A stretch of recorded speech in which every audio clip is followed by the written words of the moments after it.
방금 읽었던 사무엘 19장 24절서부터 30절까지의 본문을 가지고 하나님의 교회에 필요한 사람들 이런 제목의 말씀을 나누려고 합니다. 지난주에 말씀드렸듯이 지난주에는 하나님의 교회에서 필요하지 않는 사람들에 대한 제목으로 말씀을 나눴는데 그건 특정한 사람이 아니라 옛사람 특징들이라고 제가 말씀을 드렸습니다. 그리고 그러한 모습들은 우리한테 다 있다라는 언급을 드렸는데 아도니아로 상징되어지는 교만함과 그리고 유업을 상징되어지는 자기의 충실한 모습 그리고 심을 상징되어지는 정말 뭐랄까요 기회주의자 그러니까 눈치를 봐서 행하는 그런 모습들을 살펴봤습니다. 그 반면에 오늘 같이 보실 사람은 세 사람 또 보게 되었는데 나단과 호세와 그리고 무비보셋입니다. 오늘 무비보셋에 대한 내용만 읽었지만 먼저 나단 선지자를 통하여서 우리가 살펴보려고 합니다. 자, 나단 선지자가 성경에 언급되어진 세 군데 언급되어져 있습니다. 지금 우리가 이 나단 선지자가 굉장히 친근하게 들리고 있지만 이사야라든지 엘리야와 엘리사 같이 유명하게 무엇인가 행했던 사람은 없습니다. 사실상은. 그럼 그가 언제 처음 언급되어졌는가? 사무엘하 7장을 보게 되었지만 다윗이 성전 짓고자 하는 마음을 가졌다라고 성경에 언급되어 있습니다. 사무엘하 7장 1절을 보게 되었지만 그 자기가 성전 하나님을 위해서 성전 짓고자 하는 마음이 생겼습니다. 자, 이것을 누구한테 얘기했냐면 나단 선지자에게 언급을 했어요. 내 이런 마음이 있다. 그러니까 선지자가 너무 좋습니다. 이렇게 지으십시오. 아마 하나님께서 기뻐하실 것입니다. 이렇게 말했어요. 7장 3절을 보게 되었으면 나단이 왕께 아뢰되 여호와께서 왕과 함께 계시니 마음에 있는 모든 것을 행하소서 하니라. 자, 그런데 그렇게 말 잘 해놓고서 이제는 집에 돌아왔습니다. 그리고 그날 밤 잠을 자는데 하나님께서 나단에게 말씀하시죠. 다윗은 성전을 지을 수가 없다. 그럼 너무 피를만 흘렸기 때문에 지을 수가 없어. 그의 아들에 가서 지을 것이다 이렇게 말을 합니다. 이러자 나단이 어떻게 했습니까? 그 다음날 일어나자마자 바로 왕에게 가서 그 사실을 알립니다. 사실 왕에게 있어서 왕은 절대적인 권력자입니다. 그 선지자가 어제는 하십시오 이렇게 말을 했다 오늘 해서는 안 됩니다 이렇게 말한다는 것이 쉽지 않습니다. 더구나 그렇게 말했다가 권력자인 이 왕이 뭐야 너 왜 이렇게 왔다 갔다 해? 기분 나빠하게 되어지면 그럼 왕은 쫓겨날 수밖에 없습니다. 자기가 누렸던 어떤 특권을 누린지 모르겠지만 어쨌든 간에 잃어버릴 수밖에 없어요. 또 왕하고 가까이 있으면은 사람들이 존중하지 않습니까? 또 왕하고 멀리 떨어져 있으면은 왕이 눈밖에 났대 이 말이 들어오기 시작하면은 그 사람의 인기는 완전히 떨어질 수밖에 없습니다. 근데 나단은 그럼에도 불구하고 왕이 갔습니다. 그리고 하나님께서 말씀하시기 이렇게 하라겠습니다. 여기까지 이해할 수가 있어요. 왜 다윗 보기에 내 아들한테 지으라고 했으니까 그래 이럴 수 있습니다. 근데 더 놀라운 것은 사무엘하 12장에 가게 되어지면 우리가 잘 알고 있는 내용이 나옵니다. 무슨 내용이 있습니까? 자, 그 12장에 가게 되어지면 11장에서 다윗이 밧세바를 그만 범합니다. 그러니까 우리의 아내였던 밧세바를 그가 보고 마음에 들어갖고 자기 궁에 불러 사람을 찼어요. 그건 내보냈는데 밧세바 왕이 말하기를 내가 임신했습니다. 당신 아기를 가졌습니다. 이래요. 큰일 났죠. 아니 지금 남편은 지금 전정태가 있는데 여자가 임신을 했다? 이건 말도 안 되는 거죠. 이것은요. 그러니까 왕이 우리 아들에게 뼈를 내어서 우리 아들 오게 하고 술을 먹이고 했음에도 불구하고 너무 충성스럽게 그는 자기 안을 동침하지 않습니다. 내 신하들이 내 전우들이 전쟁터에서 생사의 고비가 있는데 어떻게 내가 내 만족과 내 이익을 추구할 수 있겠습니까? 결코 그럴 수 없습니다. 너무 정말 충성스러운 신하입니다. 장수이죠. 그건 다윗이 내가 잘못했다 이럴 줄 알았는데 우리 삐를러 갖고 우리아를 죽입니다. 아무도 모르게 자연스러운 방법으로 죽이면 되는 겁니다. 그러니까 사람들은 좀 그런다고 할 것이 싸울 때 나가면 죽을 수는 있잖아요. 누군 죽음을 맞이할 수 있습니다. 근데 우리가 알고 있듯이 다윗을 끼웠던 것이죠. 그리고 바세바를 자기 아내로 사람들 보기에 충성스러운 신하 죽었으니까 왕이 그 아내를 거둬들이는구나. 얼마나 이건 보기 좋은 모습일까요? 여러 번 말씀드렸지만 이 당시에 여자 혼자 산다는 것은 매우 어렵습니다. 일할 수 있는 여건이 없었기 때문이에요. 그러니까 왕이 그런 신하의 아내를 거둬들인다. 아마 백성들이 들으면서 우리 왕은 참 분일이 풍성하신 분이야. 너무 자유로우시면 이랬을 것 같아요. 근데 1년이 지나고 난 다음에 나단 선지자가 왕에게 나왔습니다. 우리가 알고 있듯이 13장의 법이 되어지면 다들 천망하죠. 자, 다윗의 입장에서 보게 되어지면은 1년의 시간이 지났습니다. 누구도 그동안에 이 문제를 갖고 문제 제기한 사람이 없어요. 다시 말하면 별로 알려지지 않은 내용이었습니다. 그러니까 비밀이었어요, 이것은요. 근데 나단이 책망을 합니다. 그 두 가지가 선택해야 됩니다. 내가 회개하고 내 왕위가 위태롭더라도 생각해 보십시오. 왕이 어제까지는 정말 자비롭고 이런 줄 알았는데 실상은 그것이 아니라 자기의 끔찍한 죄악을 덮으려고 그러니까 자기 충성스러운 신하를 죽였다? 이게 만약에 나가게 되어지면은 백성들 사이에 이 얘기가 전달되어지면은 하루아침에 왕의 그 권력은 무너질 수밖에 없습니다. 인기는요 추락할 수밖에 없어요. 또 왕의 권위가 잃어버리게 되어지면 그 민족을 통솔하기가 매우 어려워집니다. 누가 반역을 일으켜도 사람들은 반역자로 박수칠 거예요. 이런 위험한 길을 택할 것인가? 아니면 아무도 모르고 나단이 지금 말하고 있으니까 이 나단 선지자만 죽임이 되어질 것인가? 이런 갈등을 할 수 있을 것입니다. 이건 나단 선지자가 몰랐을까요? 그는 알았다는 것이죠. 그건 나아갔습니다. 그리고 왕에게 정직하게 그걸 책망했다는 것이에요. 그의 감춘 죄를 드러냈던 것들을 보게 되었습니다. 그래서 저는 다윗의 위대한 가운데 하나가 나단 선지자가 자기를 책망했을 때 그걸 받아들인 모습에서 참 귀한 모습을 보게 되었습니다. 우리도 많이 경험하지만 모임 가운데 또 내 친한 사람들 가운데 어떤 사람이 연약함들 보일 때가 있습니다. 저거 보고는 계속 걸림이 되어져요. 마음에 어려움이 되어집니다. 그러니까 정말 어떤 때 가서 사랑으로 권면할 때가 있어요. 근데 그게 권면했던 사람들 가운데 되게 많은 사람들은 등을 쥐고 돌아서는 것들을 보게 되었습니다.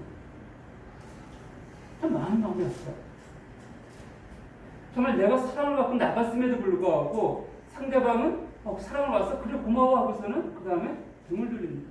네, 자기의 약점을 불천했다는 뜻이죠. 근데 다윗은 그러지 않고 받아들였다는 것이에요.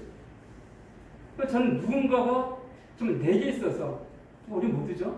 누군가 나에게 나 연약함들을 권면할 사람이 있다는 것은요 복된 자입니다. 복된 자예요. 그래서 사실은 가장 친한 그래서 정말 부부간에 있어서 많이 이루어지기도 하지만은 때로 부부간에 있어서도 어떤 말을 하기가 참 어려울 때가 있어요. 그럼에도 불구하고 그 이유는 상대방이 그 말 듣지 않기 때문입니다. 아무리 사랑스러운 아내가 내게 말했을 때 내가 그걸 받아들이지 않으면요 그걸 화를 내게 되어진다? 아내도 그 사람 말하기가 어려워져요. 남편이 아니기도 마찬가지죠. 사람 친구 관계도 마찬가지입니다. 당연히 부부관계 쉽게 깨지지 않지만은 친구관계는 많이 멀을 수밖에 없습니다. 그럼에도 불구하고 누군가 내게 조언을 줄 수 있는 사람이 있다? 이것은 내게 있어서 그 상대방 보기에는 내가 무엇을 말하든지 받아들인 사람이다. 그러니까 얼마나 좋은 것입니까? 이는 그만큼 그의 마음이 넓어져 있기 때문입니다. 우리는 이런 복된 사람이기 원하는데 어쨌든 나단 입장에서 보게 되어지면 왕에게 갔을 때 이 말을 하게 되어지면은 자기한테 굉장히 위험이 닥칠 수 있습니다. 아까도 말씀드렸지만 성전 짓는 것은 뭐 아들이 안 되니까 그래 내 아들이 안 되니까 넘어갈 수 있어요. 근데 지금은 죄를 들춰내는 것입니다. 또 왕의 죄를 들춰내는 것이 누구도 알지 못했던 그 죄를 세상 가운데 들춰내는 것입니다. 나단은 그 일을 기꺼이 행했다는 것을 보게 되었습니다. 그리고 그가 바로 가서 당신 죄인이 있기만 하지 않고 예화를 통하여 죄를 깨는 것이 있지만은 어쨌든 당신의 죄를 정직하게 들춰냈습니다. 무엇이 그 강한 게 있을까요? 한 문제 더 살펴보게 되었지만 열왕기상 1장을 보게 되었지만 우리 잘 알고 있듯이 아도니아가 반역한 장면이 나옵니다. 이걸 듣고 나니까 나단이 어떻게 합니까? 밧세바에게 찾아갑니다. 그리고 왕에게 가서 말하면서 얘기하고 자기도 들어가서 왕에게 왕이여 나 모르게 혹시 당신의 왕위를 아도니아에게 넘겨주겠습니까? 여기서 지혜로운 것은 바로 하나님께서 이렇게 말씀하지 않았습니까? 이게 아니라 지혜롭게 말을 건지는 거죠. 이런 지혜는 우리가 필요한 부분입니다.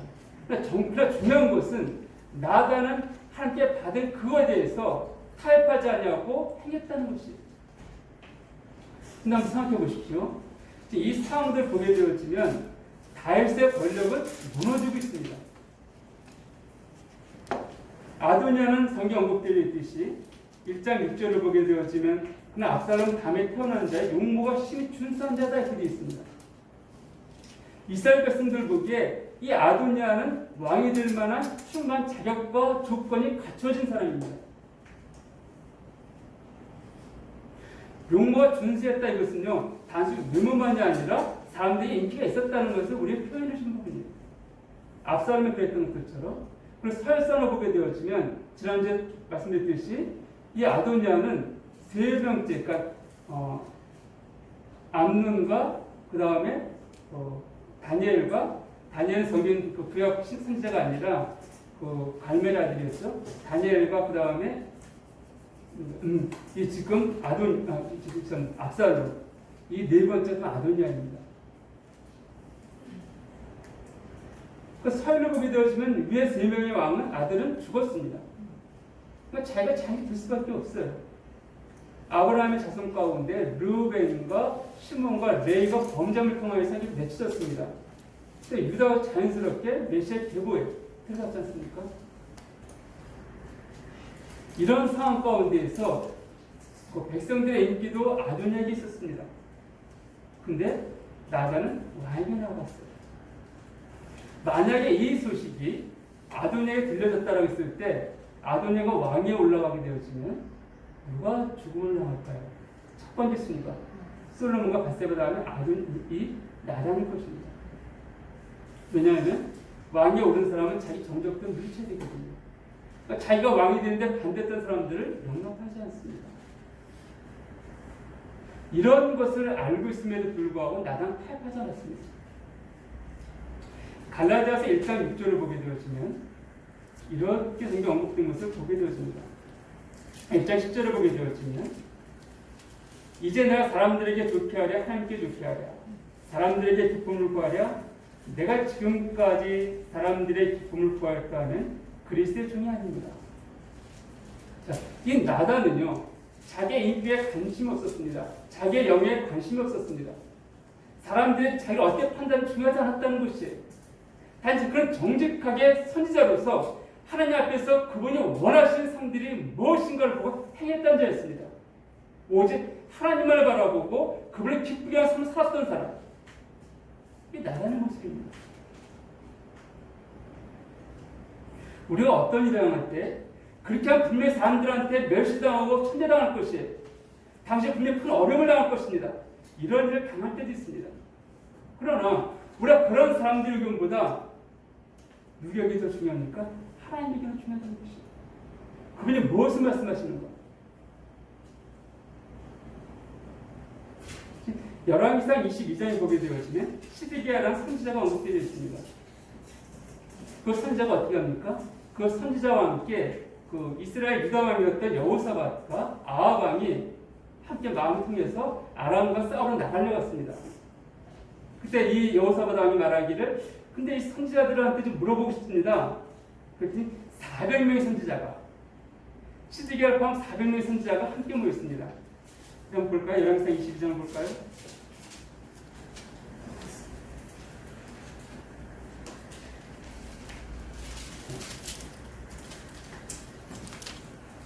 (22장) 5절과 6절을 보게 되었으면 여호사밧이 또 이스라엘 왕에게 이르되 청하건대 먼저 여호와의 말씀이 어떠하신지 물어보소서.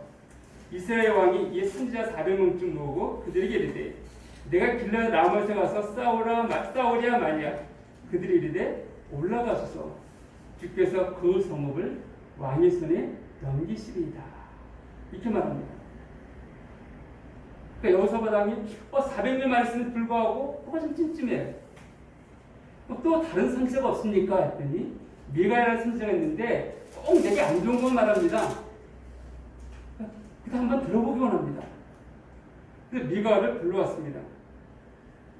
그러니까 미가가 왔을 때 11절을 보게 되어지면 그나나의 아들 시드기야는 자기를 위하여 철로 뿔들을 만들어가지고 말하되 여호와의 말씀이 왕이 이것들로 아람 사람을 찔러 진멸하려 하셨다 하고 모든 선지자도 그와 같이 예언하여 이르기를 길르앗 라못으로 올라가 승리를 얻으소서.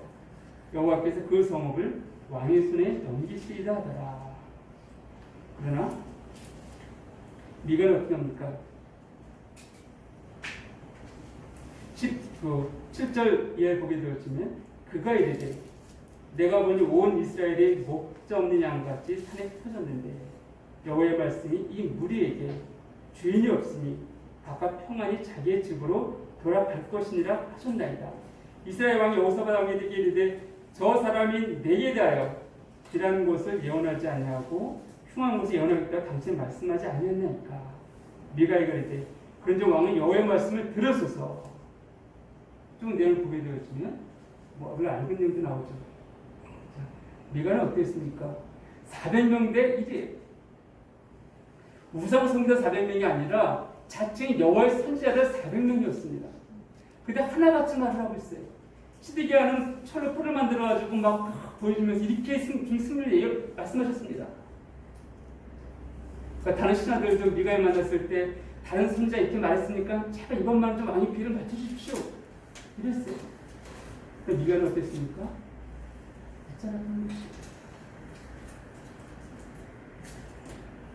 예레미야 26장 이하에 보게 되어지면 예레미야와 하나님의 선지자 언급들이 있습니다. 동일한 부분이에요. 예레미야는 하나님께서 이 바벨을 통해서 유다를 멸망시킬 것을 예언했습니다. 하나님과 말하기를 절대 그렇지 않다라고 언급을 합니다. 자, 지금 예레미야의 그 예언 때문에 예레미야는 큰 곤욕을 당합니다. 요나단의 그 감옥에 갇혀 있어요. 그 감옥이 어떠냐면은 불을 파고 땅속에 불을 파고요. 그 안에 웅덩이를 파고 집어넣습니다. 그 뚜껑을 덮었다 돼 있어요. 오죽 그러었으면은 그 시드기야 왕이 다시 예레미야를 잠깐 불러냅니다. 거기에 있을 때. 그리고 와서 이제 하나님 뜻이 무엇인가 다시 물어보고 난 다음에 이제 알았다니까는 왕이 요청을 합니다. 선지자가 왕이 요청을 해요. 제발 나로 하여금 그 감옥에 가지 않게 해주십시오. 얼마나 힘들면은 이 악한 왕임에도 불구하고 이 하나님의 선지자가 요청을 합니다. 그럼에도 불구하고 그가 타협을 했다란다면은 절대 그건 감옥에 가지 않았을 것이에요. 그러면 타협하지 않습니다. 시드기야 왕이 어쨌든 주의 은혜로 말미암아 그 감옥, 구덩이에 판 것이 아니라 단 뜰에 이제 그 다른 곳에 이제 가둬두는 것을 성경이 언급을 하고 있습니다. 이처럼 우리가 하나님 말씀대 하나님 앞에 살아갈 때 우리는 많은 유혹들을 받고 있습니다. 많은 사람들이 이게 오는 것이라고 말할 때가 있어요. 우리도 그런 길을 가게 되면 편할 수 있습니다. 진짜 그런 편한 길을 갈 수가 있다는 것이에요. 그러나 나다는 그러지 않았습니다. 왜요? 그는 하나님만을 기뻐했다는 것입니다. 그의 관심은 사람들이 무엇을 말하냐고 관심이 아닙니다. 내가 어떻게 행할 때 내게 유익한 것인가 이것이 관심이 아니에요. 살아계신 하나님께서 무엇을 기뻐하시는가 그 여기에 관심이 있었습니다. 때로 타협하지 아니하고 자기 생명을 낸다 할지라도 전혀 비굴하지 않게 담대하게 나아가서 하나님 말씀을 전했던 것을 보게 되었습니다. 하나님 기뻐했던 사람. 이것은 나대는 모습입니다. 두 번째로 살펴볼 사람은 후세입니다. 후세에 대해서는 성경은 짧게 언급하고 있는데 사무엘하 6장을 좀 보도록 하겠습니다.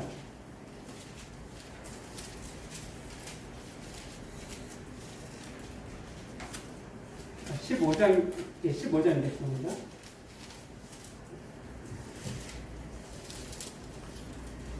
사무엘하 15장 30절 이하를 보게 되었으면 제가 몇 절 읽어드리겠습니다. 다윗이 감난 산길로 올라갈 때 그의 머리를 그가 가리고 맨발로 울려가고 그와 함께 가는 모든 백성들도 각각 자기의 머리를 가리고 울며 올라갑니다. 어떤 사람이 다윗에게 알리되 압살롬과 함께 모반한 자들 가운데 아히도벨이 있나이다 하니 다윗이 이르되 여호와여 원하옵건대 아히도벨의 모략을 어리석게 없사옵니다. 다윗이 하나님을 경배하는 마루타에 이를 때 아렉 사람 후세가 옷을 찢고 그를 머리에 덮어쓰고 다윗을 맞으러 온지라. 다윗이 그에게 이르되 네가 만일 나와 함께 나아가면 네게 불을 끼치리라. 그러나 네가 만일 성읍으로 돌아가서 압살롬에게 말하기를 왕이여 내가 왕의 종이니이다. 전에는 내가 왕의 아버지의 종이었더니 이젠 내가 왕의 종이니이다 하면 네가 나를 위하여 아히도벨의 모략을 패하게 하리라. 이렇게 기록되어 있습니다.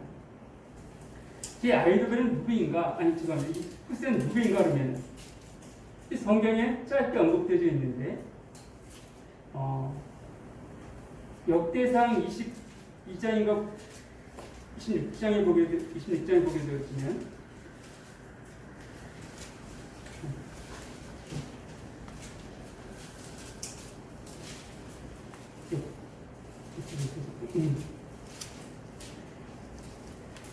제가 잠깐 좀 적었는데 이 후세에 대해서 지금 다윗의 친구였다라고 언급되어 있는 것을 보게 되었습니다. 지금 구절을 잠깐 제가 27장 33절을 보게 되어 지금 역대상 27장 33절에 아히도벨은 왕의 모사가 되었고 아렉 사람 후세는 왕의 벗이 되었다 이렇게 언급되어 있습니다. 그러니까 이 후세는 왕의 벗이었다라고 성경 언급하고 있습니다. 이 후세는 누구인가? 누구이기 때문에 이 다윗이 압살롬에서 도망갈 때 그에게 나아왔는가? 후세는 유대인이 아니었습니다. 이방인이에요. 여호수아 16장 2절에 보게 되어지면 이렇게 기록되는 말씀을 보게 되어집니다.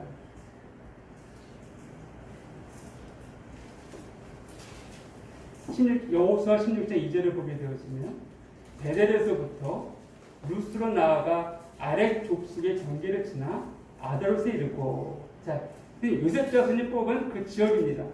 근데 그 지역이 어디까지인가? 베델에서부터 루스로 나아가 아렉 족속의 경계를 지났다 그랬습니다. 아렉 족속의 경계를 지나 여기가 바로 지파 뽑은 땅이에요. 가나안 땅입니다. 근데 오늘 후세에 대해서 뭐라고 말하고 있냐면은 15절 다시 한번 보게 되어지면 이렇게 있습니다. 32절에 아렉 사람 후세가 이렇게 있습니다. 이것은 이 후세가요 유대인들이 아니라 가나안 족속의 사람이었다는 것입니다. 아렉 족속 사람이었다는 것이에요.